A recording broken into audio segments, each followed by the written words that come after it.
سوات نیوز مینوالو، زه سهیل باچا دا وخت ستاسو په درانه خدمت کې حاضر یم او زموږ سره د مالاکنډ ډویژن ډیپټي ډایرکټر ارشاد علي خان چې د هغوی د واپډ د بیلینګ د شعبې سره د هغوی تعلق دی او د مانیار اوسیدونکی دی.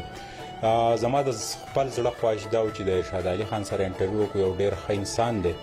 او په سوشل میډیا باندې چې کله د دوی تصویر ورکړی شي نو خلک ډېر زیات دوی خوښوي. دغه وجه وه چې مونږ هم د دې مینې او محبت د دوی دفتر ته راوغوښتو او د دوی سره نن انټرویو کوو چې ارشاد علي خان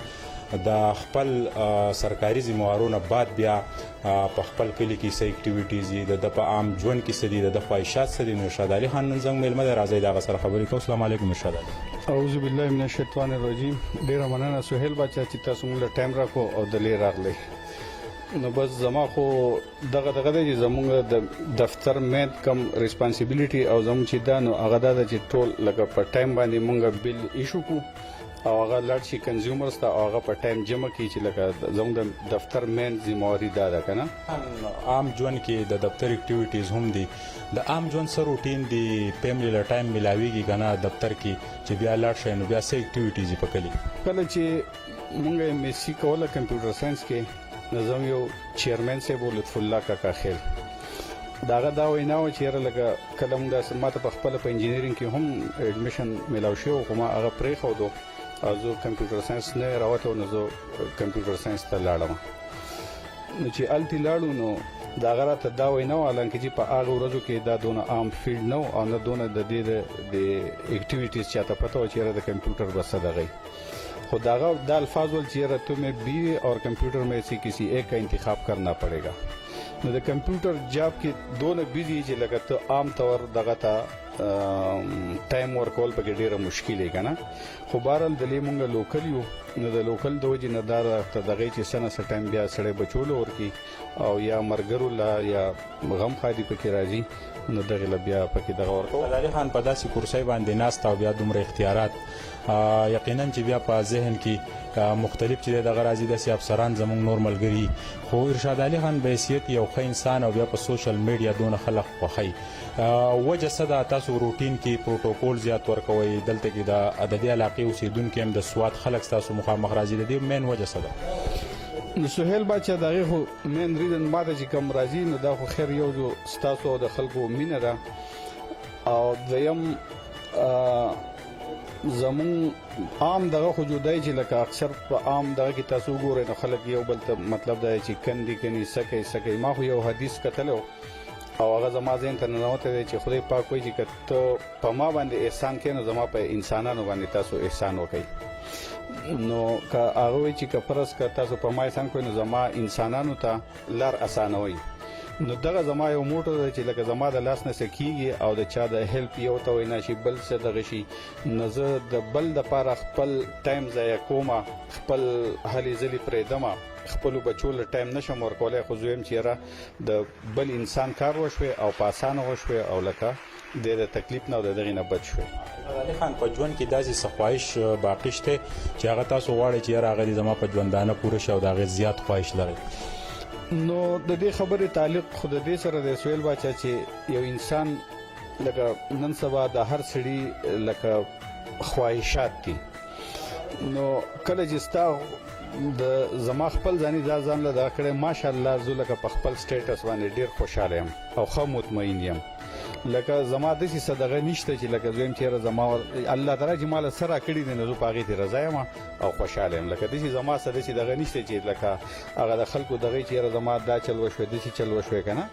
نو زما خو چې خواهشات می محدود دي. نو په دغه وجه کته زه خو چې کم سره چې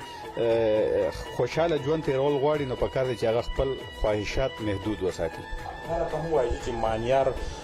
دا وخت د سب ډیویژن په ریکورډ اخیرنۍ باونډري ده د بابوزو سره پسمانده ډیر زیات. ستاسو بچا پرچل کې ان ایجوکیټډ خلک ډیر زیات دي، ماشومان وسوم په پټو کې سبقونه نه ځي. ارشاد علي خان نن د سټیج تر رسیدل په دې کې داغه د علم او د تعلیم چې ده داغه وجه چې دلته تاسو په دې کورسای ناسې نو دغه والدین ته ارشاد علي خان خپل څه پیغام ورکړي. زه هم چې تعلیم خود هر چاته پته چې تعلیم چې کوم ډیر ضروری دی کنه اخو بیا او پکار د ټول والدین چې هغه په خپل بچو باندې په ځان باندې سختی راولي تکلیف راولي خو چې په بچو باندې تعلیم وکړي او اخو پاتې د روزګار خبره شو نو زه هم که پرس کې یو سړی تعلیم وکړي کنه او هغه مصریتوب کوي نو هو دا انپړ مستری نه په خطر ریخه کوي کنه نو تعلیم خو ډیر ضروری شی دی او پکار دی چې لکه مونږ په خپل بچو باندې ښه تعلیم وکړو. هغه راته وایي چې د مالاکنډ ډویژن په سطح د واپډ کوم اکټیویټیز روان دي نو تاسو څنګه نه د ریکوري سره تاسو تعلق ته آیا واپډ د تیر دغه نه خطر تر غلي د اساني چې د ان عام کم کنزومر چې دی هغه ته اسانیانی دي کنه مشکلات لاشته نو مشکلات خو شته په خپل ځای دي مشکلات پر خو بهر واپډ خپل کوشش کوي چې د چا کنزیومر ته څه تکلیفات دغه دي نو چې دغه ازاله وکړي. لکه نن سبا وزو تاسو وایم چې لکه زمونږه تحصیلي ریپورت شو یا کم چې نوې سب ډیویژنز کریټ شوي دي نو پاره کې د سټاپ لګه مسله ده نو خلکو ته پکې مسلې راځي چې لکه چاته ریډینګ کم واچول شي چاته زیات واچول شي خو بهرال دغه مون کوشش کوو چې لکه دغه موبایل ریډینګ شروع شي ان شاء الله چې د اسانتیا نه به هم دغه شي ختم دا مشکلات به ختم شي ان شاء الله. نن زموږ د انټرویو میلموي او خبري زموږ په زړه ډیری دي خو تاسو دلته په یو اهم ذمہواری خلک هم ناشتي تاسو د دفتر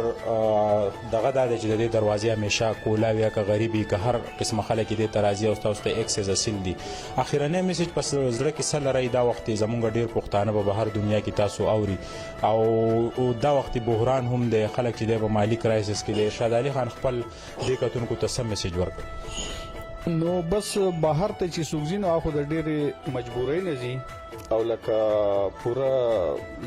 خپل کور پر خودل یا د غازو په کې هم بهر ته لګه د چکر بنیت ترېما خو لکه زما خو کم از کم زم چې د خپل ملک نه خوګ او خازه بل نشته کنه نو ټیک د بازي د مشکلات کې چاته مشکلات یا جدا خبره ده خو کني او دغه نظام چې په خپل ملک مهنت کې او خپل د بچو خاطر نه دینه بل خبره نه نظام سره ارشاد علي خان موجود. ارشاد علي خان یو ښه انسان او فزړه پوری چې دغه د دفتر دروازې چې هغه همیشه کم خلک چې راځي چاته چې کم مشکلات یا غوي ته کولاوي او زیات تر خلک په سوشل میډیا ارشاد علي خان ډیر زیات په دې خوخه چې د خپل ځړنه